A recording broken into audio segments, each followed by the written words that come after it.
Fiber is one of the most misunderstood tools in gut health. In this video, I'm breaking down what actually works for fiber, what kind of fiber you need, how much is too much, and why it could be making you feel worse instead of better.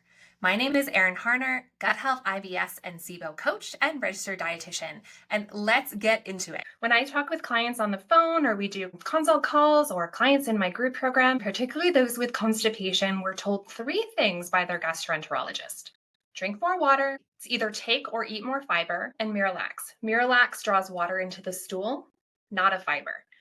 Metamucil is a fiber. Metamucil can often be recommended for constipation or diarrhea. Its core ingredient is psyllium husk, and I'll explain what that is in just a moment. But the reason I don't love it is because it has a lot of other ingredients in there that I don't really consider food. I'm a big fan of food as medicine. So let me give you some examples of the different types of fiber and which might be most beneficial for which thing.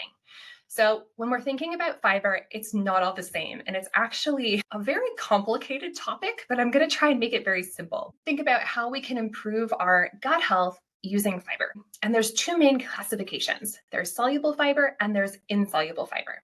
Soluble fiber is found in things like oats and chia seeds and psyllium husk, the magic ingredient in Metamucil. And it works kind of like a sponge. I don't know if anyone here has made chia pudding before, but if you think about chia seeds and if you mix them with water, they're going to soak up about 30 times their weight in water, which is kind of amazing. And what happens when we ingest soluble fiber, oats would be a great example of this. When we ingest soluble fiber, what it does is it brings water into the stool and it helps prevent reabsorption of water in the colon. So it's really, really great for constipation because it will draw water into the stool. And it's also great for diarrhea because it will slow down motility a little bit and it will soak up the excess water to make stools more firm. So things like oats and chia seeds and psyllium are some of the magic soluble fiber ingredients that you can get from food. And I'll give you a little bonus tip here. I don't love Metamucil. You can just go to the health food store, the co-op, order it online. You can just buy psyllium husk and mix it into smoothies, mix it into other, muffins, all sorts of things you can do with psyllium. It doesn't have to be in an orange bottle with artificial food colorings and flavorings and other things. You can just get psyllium husk. The next fiber, soluble and insoluble. Insoluble fiber is what we think of as a roughage. It's kind of the things that push things through. So if you're having diarrhea, really loose stools, urgent stools, and you're concerned about an irritated gut, right? You don't want to irritate your gut more. It would not be the time to have like a giant salad that's full of insoluble fiber. Wouldn't be the time to do that. You would want to focus more on soluble fiber. Soluble fiber is great for constipation or diarrhea. Insoluble fiber is better for people to increase for people who have constipation or tend towards more firm or hard stools and very slow transit time.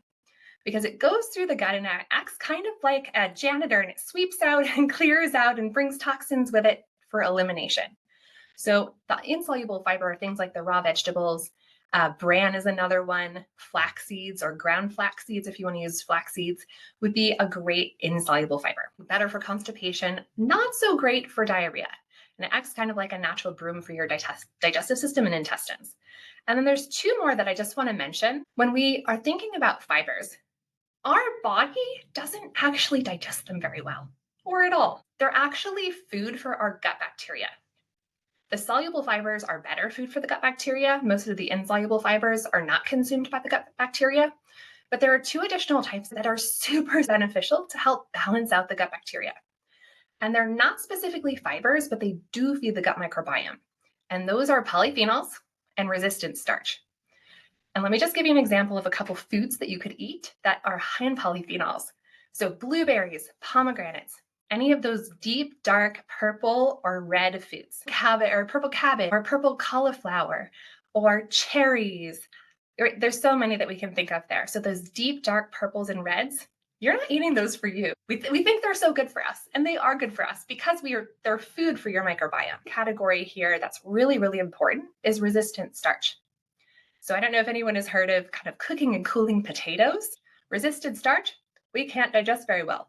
It's food for our gut bacteria. Another thing that you can do is green bananas. Buy your bananas a little bit underripe and actually eat them green little bit green, before they get yellow or spotty. Because all of that resistant starch, when it ripens, is going to turn into sugar. It's going to feed the gut bacteria and help balance the microbiome. Patients refer to me from gastroenterologists all the time who say, the gastroenterologist told me to eat more fiber. I started eating more fiber. I added a fiber supplement and my constipation got worse. What's going on? And it's because they didn't start with water. Remember, the soluble fiber soaks up water. And if you're not hydrated, like really hydrated, you don't have enough water for it to soak up, and it's going to actually add more cars to the traffic jam. It's going to make things worse. So I always start with water. And I also really like some of the fiber things. Like I'll add some fiber to smoothies on a daily basis.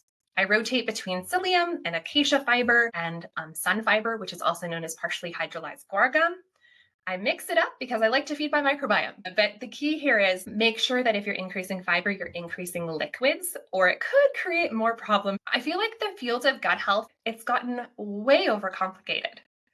So where I start with clients is I always back it up. We're skipping the things that really matter, and they do matter, and they matter a lot. So going back to what we were talking about earlier about water consumption, right? Are you drinking enough water? So fiber, are you getting enough? For women in particular, the recommendations are at least 25 grams of fiber a day. How the heck do you know if you're getting 25 grams of fiber a day? Right? That's like, most people could not tell you how many grams of fiber they're getting, unless, of course, you're supplementing with something like Metamucil or psyllium husk, and or flaxseed or chia seed, and you can look at the label and see, like, how much am I actually taking? One of my favorite ways to do this is actually doing something called a food, mood, and symptom journal. And in that journal, I have clients write down the food that they're eating, the symptoms that they're having, and their bowel movements. I want to know, like, what do their bowel movements look like? And we can take the food that you're eating and you can plug it into an app. There's a lot of great ones on the market, but you can plug what you're eating into an app, and I call it like a diet audit. Do it for a few days and see how much fiber you're getting in your diet. And if you're not getting at least 25 grams, then you know where to go from there. Sometimes I see people need up to 35, 45, even 50 grams of fiber a day to properly get things moving. But if you don't have enough hydration, the fiber is going to be a problem. If you're still not sure what your gut needs or how to figure out what's helping versus what's making things worse, take my free gut clarity quiz. It'll help you identify your unique gut type and what your next best steps should be so you can stop guessing and start feeling better finally. So you'll get the results in under 2 minutes. Just click the link below. We'll see you in the next one.